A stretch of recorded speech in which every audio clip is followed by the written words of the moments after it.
By way of introducing our topic tonight, I thought I'd start by introducing a little bit about myself. And John is helping me tonight with the slides, so I'm just going to point to him. I am married, and I have 4 children. And Silas is our 6-year-old old soul. And you can see him wearing about 200 bracelets on his arm because that's just who he is. He's this dependable, consistent little guy. And then Sammy is our fiery 5-year-old who's bent on becoming a Marine like his daddy. And then Karamia Joy is our sweet little bundle of joy. And she's just as feisty as the boys, but then she has this added element of just earthiness, where she loves mud and dirt and poop and just anything she can mush in her hands, so it's a little shocking. And then Judah is our 2-year-old toddler who just hates being a toddler. He just wants to be a big kid. He's incapable of being still or sleeping through the night. And ironically, 4 days after this picture was taken, we found out that we were pregnant with number 5, another boy, which was a huge shock. Like, I had to put my head out the bedroom 2nd-story window so the rain could slap the panic out of me. And my amazing husband very seriously said, "I'm only going to ask it once, and I've committed to love you and the baby either way. Is it mine?" And I almost felt complimented. You would think I'd have enough time in my day for any other activities besides being a stay-at-home mom and homeschooling the children. So the next slide is my husband Micah, and this is when he got back from Iraq and met our son Silas. And so, like many of you, I married into the military. And we met in Pensacola, where I was a missionary and he was in aircrew candidacy school.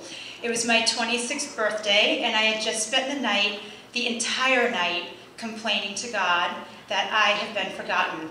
I will be single for life, and all of my friends are married and pregnant, and I'm just, the old lady issue. And so I met him the next morning, and we knew right away when we met that we would marry, which was really convenient because we were never able to date.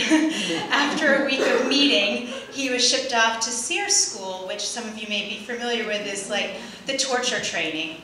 So our dating relationship involved me writing one-sided letters that would not be written back as he was being tortured on the snowy mountains of Maine. And so when he finally got out of SEER school and told me about his experience, he was sharing how at one point he was hallucinating because of all the sleep deprivation, and he's out in the elements, and he had hallucinations of bean burritos, and he had a hallucination of me. And I was like, I made the hallucination list. This is the most romantic thing I've ever heard. In his dying moment, I was there. So within a year, we were married, and within our first year of marriage, we were pregnant, and he was headed to Iraq. So combat and those early years of learning to be married gave us plenty of bumps and bruises that we have spent years actively healing and recovering from. We've moved a lot, and currently we live in a 3-bedroom, 1-bath house in Philadelphia. Right? The next slide shows a picture of my husband teaching my daughter how to break in through the window because we were locked out. So living in a 3-bedroom, 1-bath house in Philadelphia means that there is constant noise, sirens, police cars, the trains, the buses, hundreds of pedestrians every day. And that is uncomfortable enough without meaning that you get unsolicited advice and opinions from those people that walk past your house, which gets even more awkward when your daughter is pooping on the front lawn.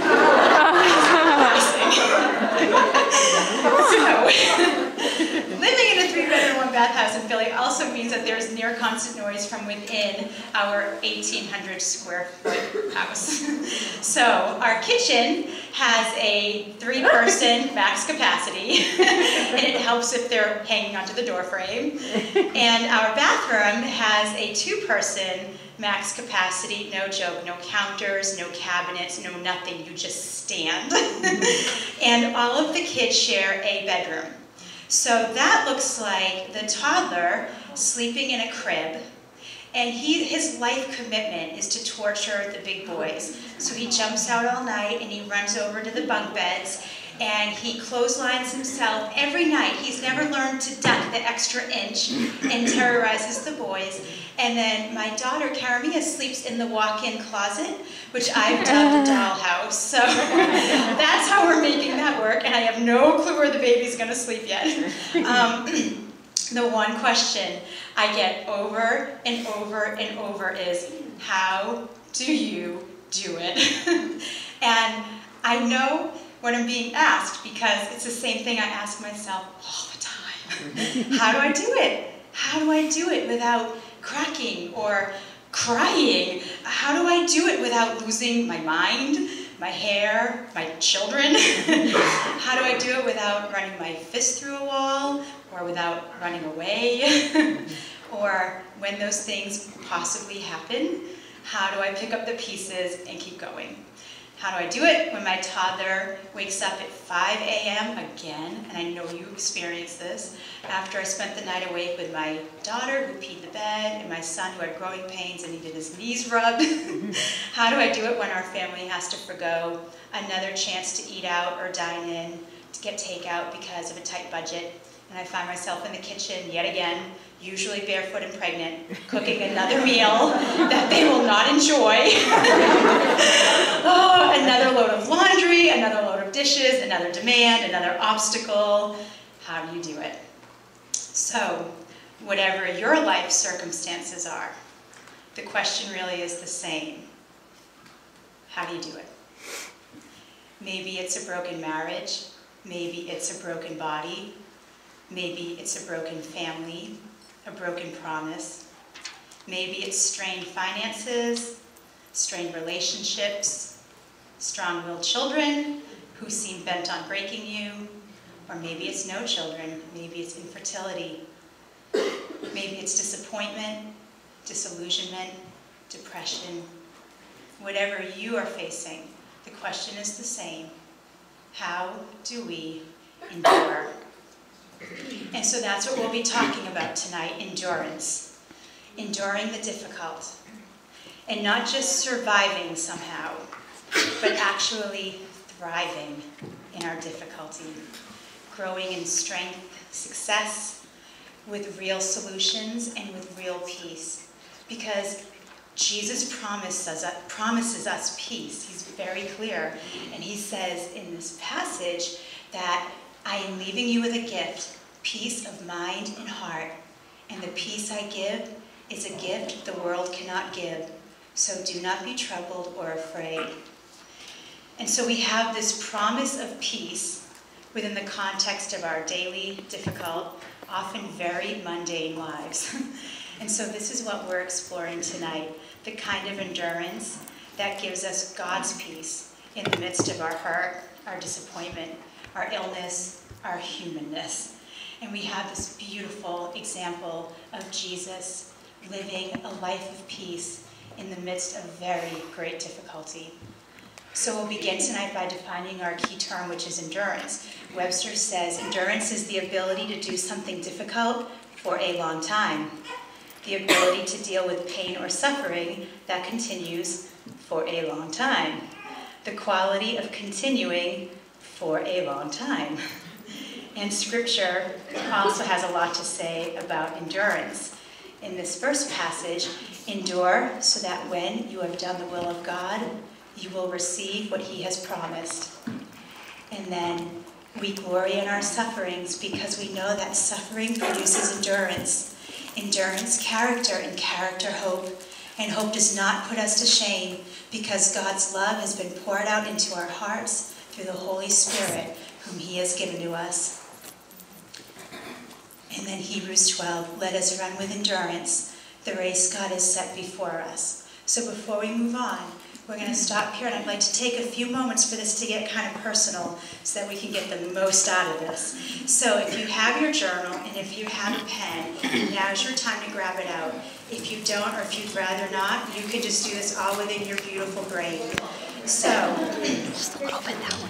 we are going to be considering this passage just for 2 minutes.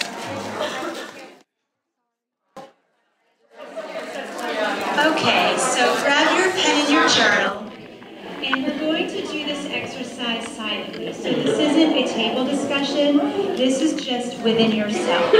So what we're going to do for the first 30 seconds, and I'll tell you when to start, and I'll tell you when to stop. For the first 30 seconds, all you're going to do is read this passage, Hebrews 12:1, slowly in your head several times.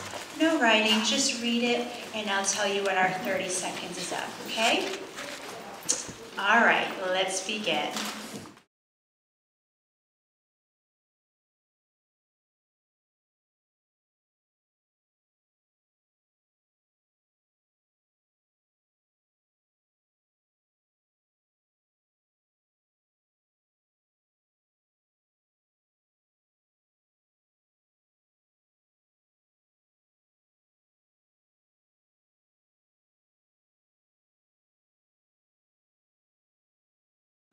For this next 30 seconds, what you're going to do is read this passage again and consider what it might mean for you in your personal life. And you can jot down any notes that come to mind. So you're just going to think about what this passage might mean for you. And you can begin.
And pause. These last 30 seconds, all you're going to do is put down your pen and paper and sit quietly. No thoughts, just sit and rest in the Lord's presence, and I'll tell you when our 30 seconds is over.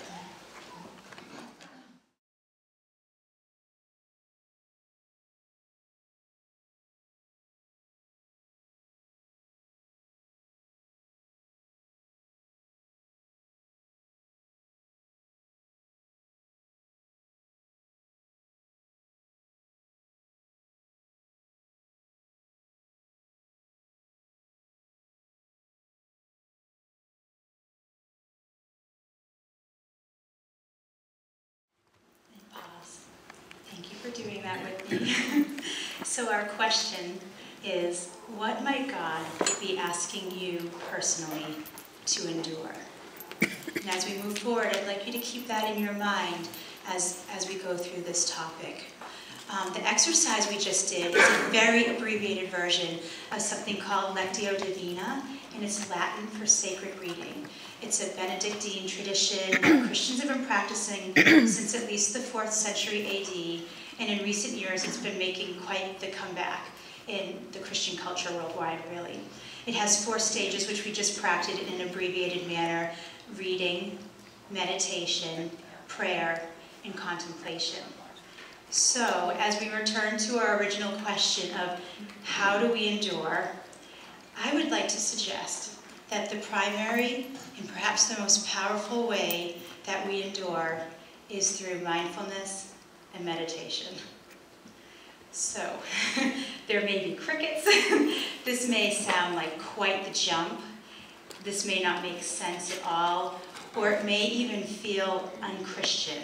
I mean, isn't this what hippies and monks and New Agers do, right? But bear with me as we flesh this out and see that God is actually the creator and promoter of mindfulness and meditation. So I'm curious if you wouldn't mind raising your hand if you're familiar with the terms mindfulness and meditation.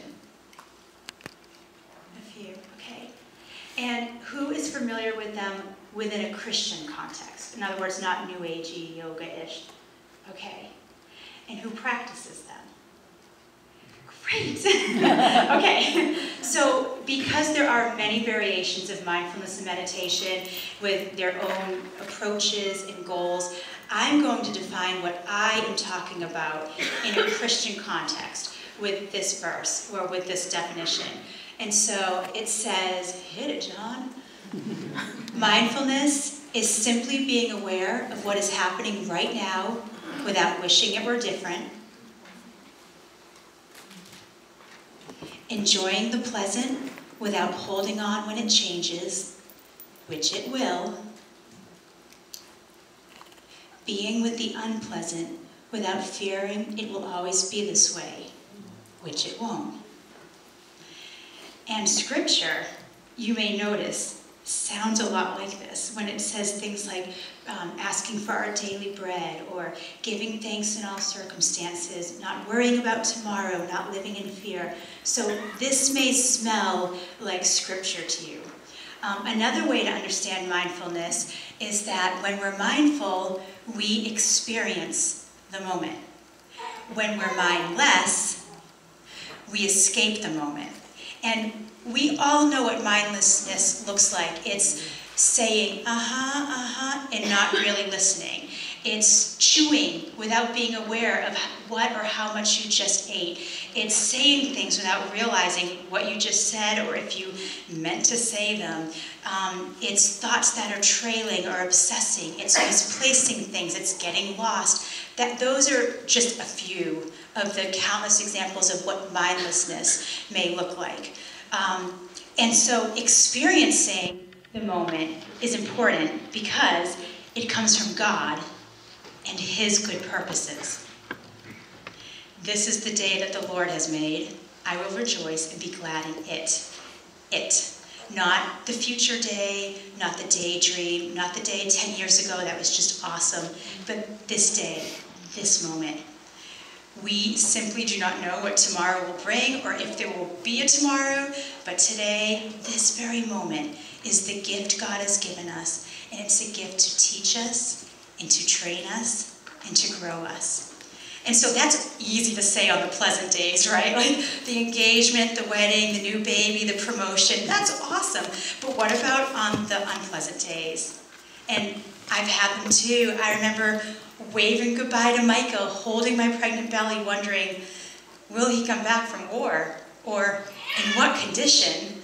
I remember standing over the bloody body of my dear friend who just fell to his death on a hiking trip.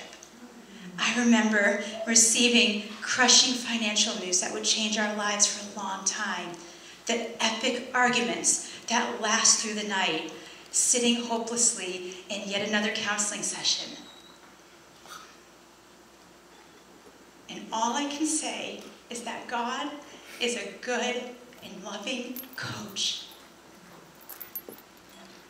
And He trains those He loves, preparing them for their special and specific mission in this world. I used to train Marines, and it was the highlight of my life. One time I received a special ops team that was headed to the mountains of Afghanistan. And so how do you train Marines going to the mountains of Afghanistan? You put them on a spin bike and you slap an oxygen depletion mask to their face. Their lungs have got to strengthen, and so you deplete their oxygen. I had Marines that were headed out to sea, and so I do all of their training. They had to be on one foot while I was pushing them. Their balance had to improve. What I'm getting at is that if we're using our energy trying to escape the training, to wiggle out of it somehow, we just might miss the opportunity to grow into the person that God desires for us to be, to fulfill the mission that He desires for us to fulfill.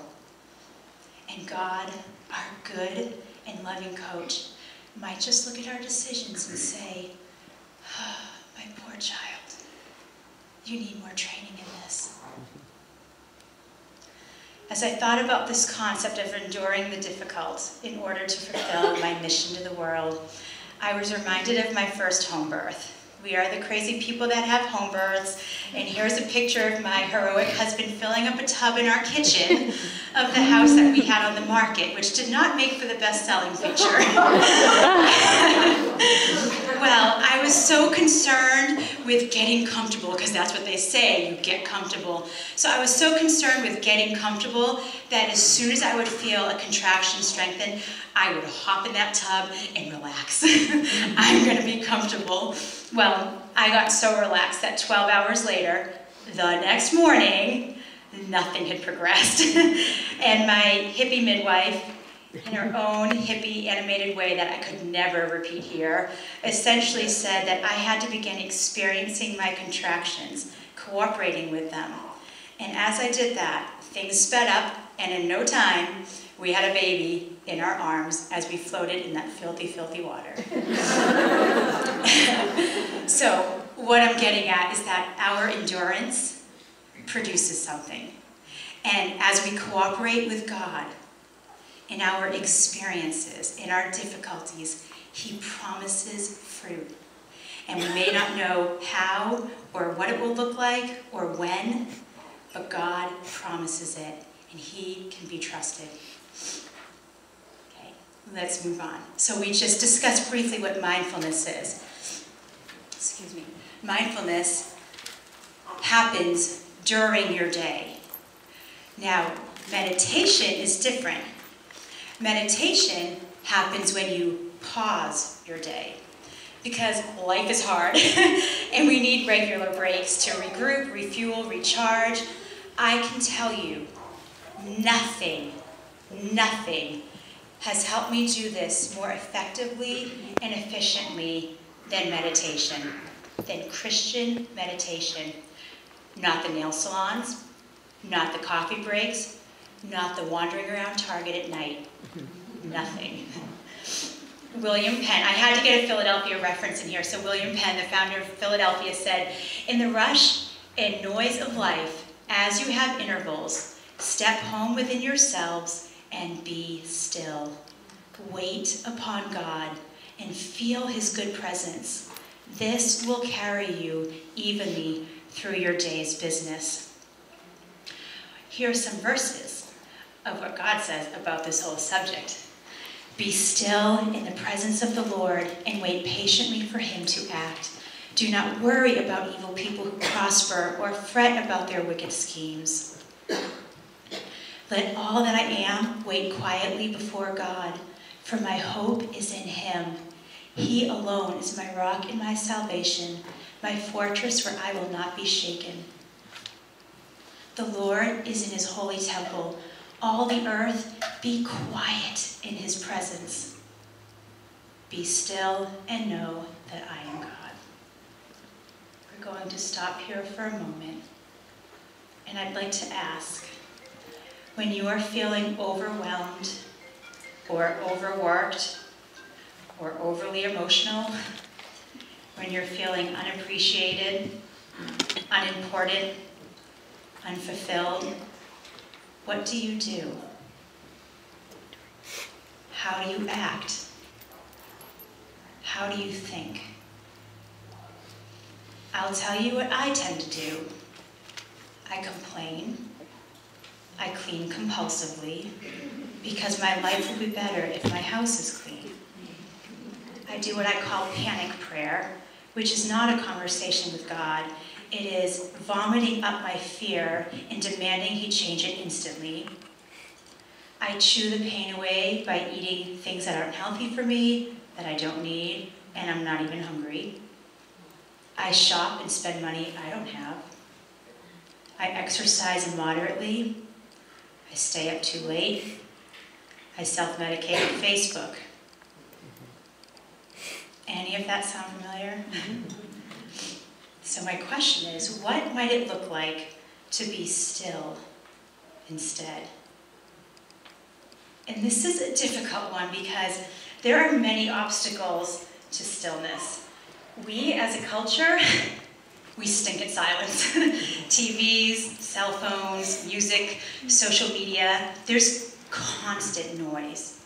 And did you know that in Revelation 8, this is fascinating to me, the seventh seal was opened and there was silence in heaven for 30 minutes. Yo, can you imagine our worship services including 30 minutes of silence as worship? And to really drive this point home, we're just going to take 30 seconds of complete silence. You may begin, and I'll tell you when the 30 seconds is over. Was it uncomfortable? What was your body doing? Or were you even aware? Were your shoulders tensed? Were your hands clenched? Were you uncomfortable? What was your brain doing? What were you saying? Where were your thoughts going? This is what I'm getting at. But even if you lived in complete silence, if the outer noise was gone, we still face the greater issue of the inner noise. And we all have an inner voice. And though we may have grown so accustomed to it, we don't even hear it anymore. We don't even know what it's saying to us. And you might want to start paying attention to this inner dialogue you have with yourself. And just observe the tone. Is it harsh? Is it unforgiving? Is it ungracious? Is it filled with, you need to, you should, you gotta do this? Is it filled with condemnation, comparison, compulsiveness, chaos, complaining, criticism? I know someone who, when they would make a mistake, would say out loud, "You idiot." I have a son, when he does something he's not proud of, yells, "I'm so stupid." That's not God's attitude. That's not God's voice. And this inner voice is so important because it's our reasoning and our motivation. And if it's not God's voice that is directing us, something or someone else is. And God is very clear, take captive every thought and make it obedient to Christ. So our inner voice has been with us our entire lives. And so to begin to break up with it and tune into God's voice, even as a Christian, is really difficult. It's scary and it requires a lot of training. I'd like to share a few examples of how I've been learning to practice meditation in my life with my family, and as I learned to be still and endure more successfully. 4 years ago, I met an older woman whose life and walk with God looked so different than mine and other Christians I knew. And so I started sharing with her my burdens, my chaos, my difficulties, and she said, "How is that working for you?" And it was the simplest question, but it was like I was forced to say, "It's not. This isn't working. I am exhausted, and there's no real fruit of the Spirit. There's no peace. I have no peace. I have anxiety." And she said, "You'll always get what you've always got if you always think what you've always thought." And I just love gimmicky phrases like that. So I knew at that point that my thought patterns and my behaviors had to change. Now, I had been a Christian for quite a while. Y'all, I had been a missionary. I had memorized hundreds of verses. I had 7 entire books of the Bible memorized. And yet, I still found myself stuck in the same patterns, getting the same results over and over and over. No peace. So, I began to think that the promises of Scripture were reserved for heaven, not fully to be accessed here, of course. So what I did was I attached myself to this woman whose life I really admired. and she had created a phone support system for Christians now around the world seeking a more mindful walk with God.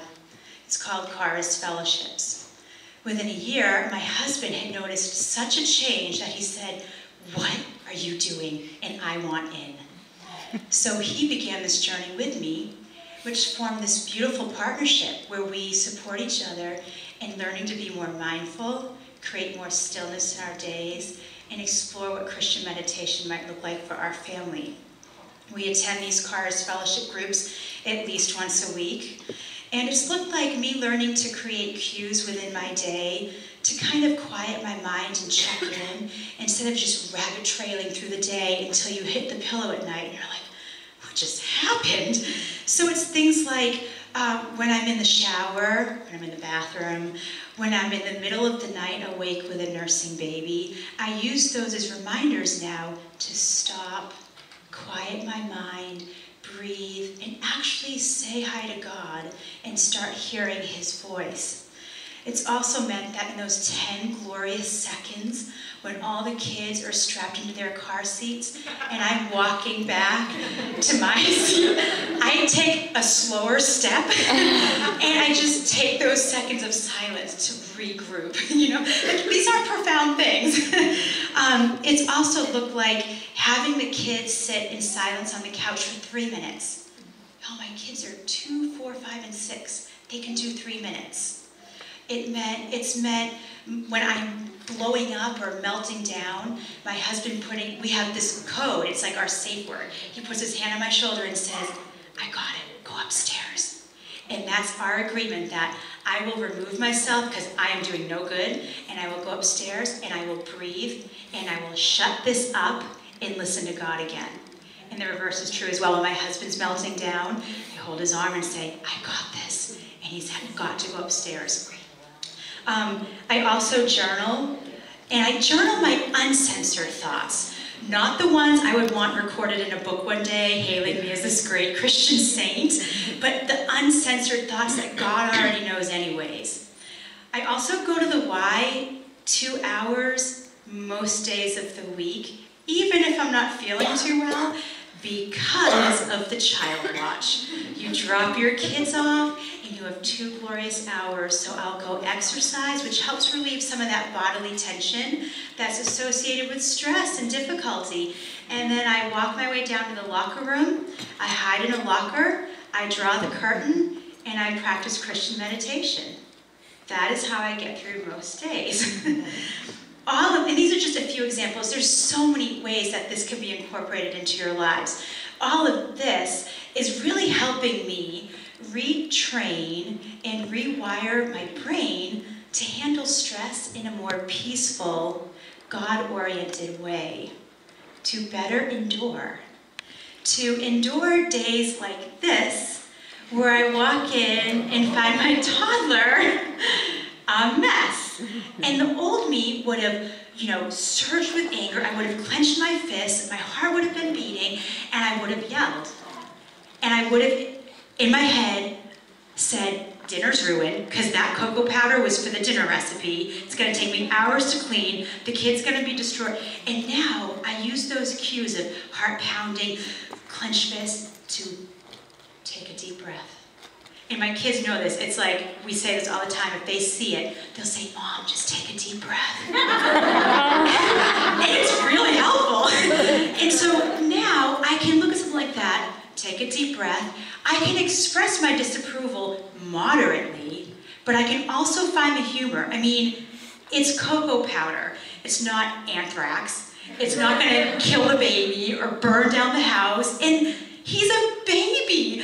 This is what babies do. They're exploring. What do I do when I goof up? What does God do with me? Does he cross his hands and say, "I am so angry"? No. He doesn't treat us that way. He's a good and loving Father.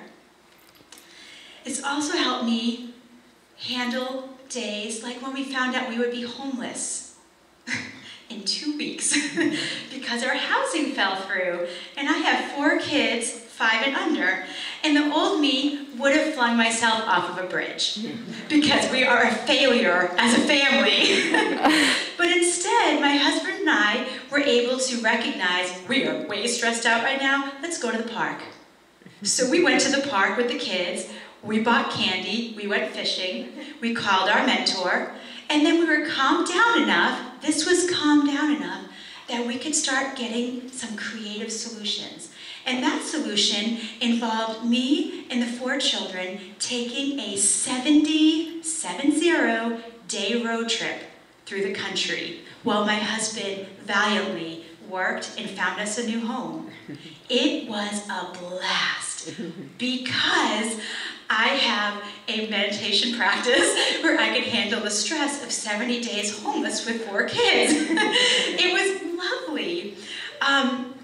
It also has helped me handle things like the year we made killer Christmas cookies, and I'm not a baker. So I was really proud of these Christmas cookies, and I declared we are now the family that bakes killer Christmas cookies, because it is our family's PR, right? So we did that for a few years. This year rolls around. First trimester, I'm exhausted, I'm nauseous, nothing sounds good, but we will make these cookies. So I get all the ingredients, I put them on the counter, and that butter stays on that counter for days, mocking me.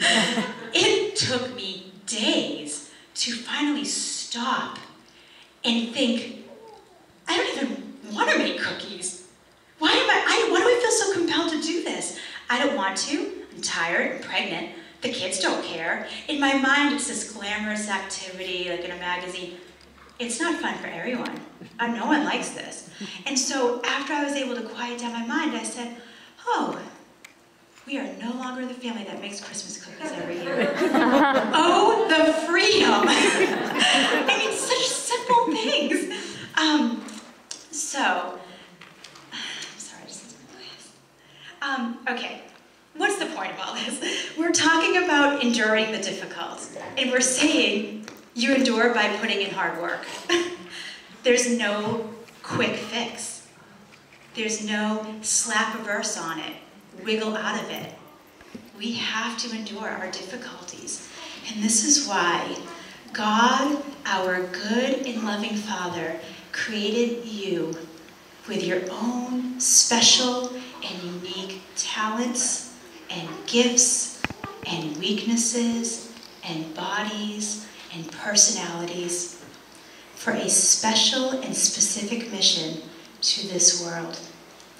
And unfortunately, we live in a broken world. You experience disappointment from your earliest memory. You experience fear and hurt, abuse, confusion, lies. You are hurt and you hurt others. We are buried under sin, stone by stone, and it piles up until we're buried alive, and that true person that God desired is trapped. And then Jesus, he comes down to seek and to save that which was lost. You, your true person that God created with your special talents and weaknesses and strengths in your body and your personality. And he picks those stones up one by one by one until you're free. Mm-hmm. And then with your new life, you get to learn how to live again. And you still live in a broken world, and you still face fear and hurt, but you don't have to be a part of it. You can change all of that. And Scripture says that the angels and all creation long for us to do just that. And the world notices when someone oozes peace in the middle of their difficulties. And that mission of enduring the difficult, it begins and continues and is sustained by God's powerful whisper. We must allow for mindfulness and meditation and stillness in our days if we are to hear that whisper and follow him into the great unknown of whatever it is he has for us. As we close, I'm actually going to play a song that comes from this lovely CD called Hidden in My Heart, and it's a great resource. It's all these wonderful lullabies, great scriptures, and it really helps me calm down when I'm feeling overwhelmed. I'm going to play this song, and you're just going to sit quietly with God.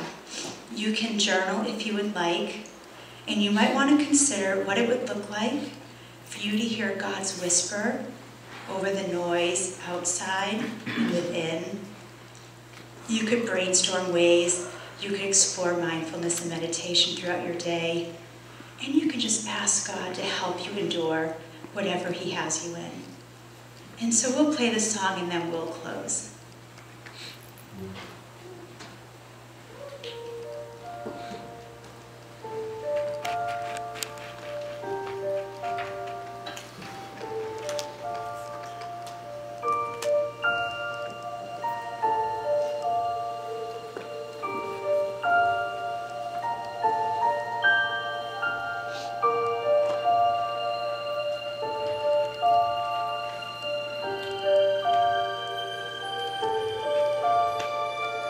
Be still, my soul. Be still and know that he is God.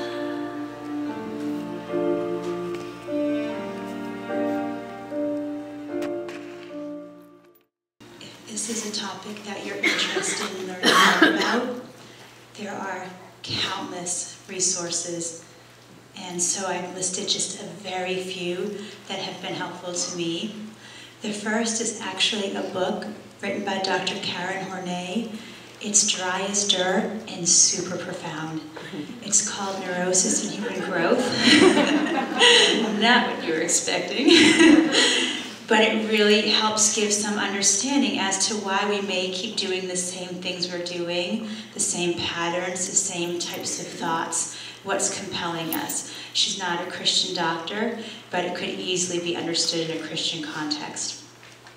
The second is by Peter, I don't even know how to say his last name, Cesaro. It's awesome. It's called Emotionally Healthy Spirituality. That one is a keeper. Talks a lot about mindfulness and meditation, the Christian tradition of it, and how it's killing us as a Christian culture by not practicing it.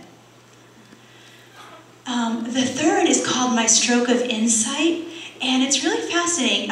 Jill Bolt-Taylor, Dr. Jill Bolt-Taylor, is a neuroscientist, top of her field at Harvard, and she had a stroke in her 30s. And she observed herself having the stroke and the years of recovery. And she offers some scientific but easy to understand explanations of how the brain works. And one thing she says is that emotions, we all know emotions are chemical reactions. They're responses in our body. And those chemical reactions take 90 seconds to course through our body, and they're a gift. Those emotions are a gift to us to show us there's danger, there's fear, I feel safe, whatever it is. But after those 90 seconds or so, it's left your system. Meaning, if you're still experiencing that emotion after 90 seconds, it's because you're choosing to. And that's pretty empowering as a believer when God says things like, don't be angry, to say, well, I don't have to. I mean, my body will help me not be angry as well. So that book is really enlightening. There's also, my blog is tommymom.wordpress.com. And so there's just some experiences I share on there. Also, AllisonsList.com is another incredibly talented woman who's really exploring this idea of creating a more mindful walk with God in the context of really poor health, children, marriage, life.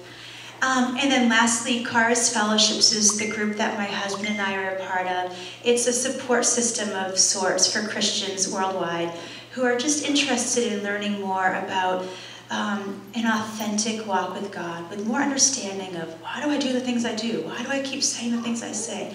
Things like that. And then there's countless more resources. And my prayer is that as we go forward and as you explore the next steps for you, that God will open the doors to your personal next steps, because everyone's journey is different. So thank you so much for letting me share with you tonight. It's really been a pleasure. Thank you.